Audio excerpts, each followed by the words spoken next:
ये बात तो सब जानते हैं कि भगवान शिव को कई नामों से पुकारा जाता है। उन्हीं नामों में से एक है त्रिलोचन, जिसका अर्थ है तीन आंखों वाला।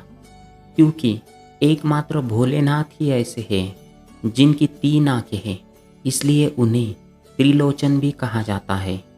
मान्यता ये है कि भगवान अपने तीसरे नेत्र से सब कुछ जान सकते हैं, जो कि आम आंखों से नहीं देखा जा सकता था।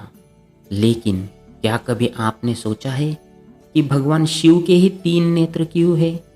तो चलिए आज इस रहस्य के पहलुओं से पर्दा उठाते हैं और आपको बताते हैं शिव के तीसरे नेत्र यानी तीसरे आंख के पीछे की पूरी कहानी।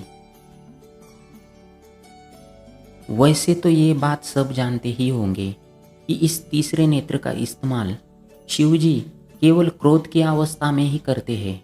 ऐसा भी माना जाता है कि भगवान शिव ही तीनों लोकों पर नजर रखते हैं। इन्हें सृष्टि में प्रलय का कारक भी कहा जाता है।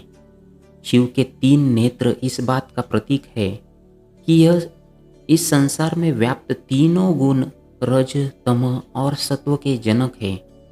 इनकी प्रेरणा से रज, तम और सत्व गुण विकसित होते हैं। भगवान शिव की तीसरी आंख उनका कोई अतिरिक्त अंग नहीं है, बल्कि ये दिव्य दृष्टि का प्रतीक है। ये दृष्टि आत्मज्ञान के लिए बेहद ज़रूरी बताई जाती है। शिव जी के पास ऐसी दिव्य दृष्टि का होना कोई अचरज की बात नहीं है। महादेव की छवि उनकी तीसरी आंख को और भी ज़्यादा प्रभावशाली बनाती है। शिव जी की तीसरी आंख के रहस्य में कई सारी कथाएं प्रचलित है, लेकिन इस संदर्भ में एक ऐसी कथा प्रचलित है जिसका जिक्र अक्सर किया जाता है।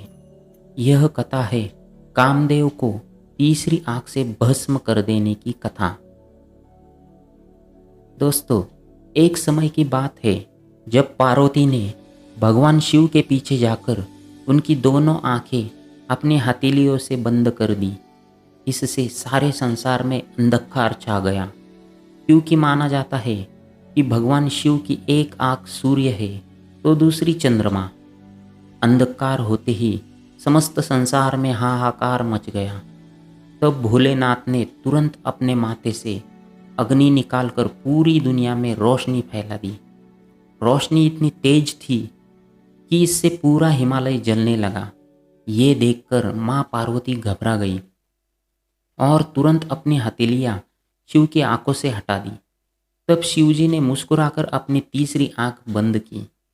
शिव पुराण के अनुसार पार्वती जी को इससे पूर्व ज्ञान नहीं था कि शिव त्रिनेत्रधारी है।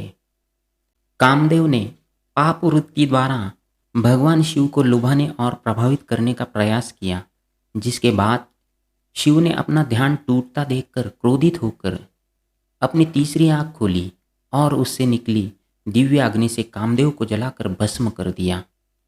सच्चाई तो यह है कि ये कथा प्रतीकात्मक है, जो ये दर्शाती है कि कामदेव हर मनुष्य के भीतर वास करता है, पर यदि मनुष्य का विवेक और प्रज्ञा जागृत हो तो वह अपने भीतर उठ रहे अवांछित काम के उत्तेजना को रोक सकता है और उसे नष्ट भी कर सकता है।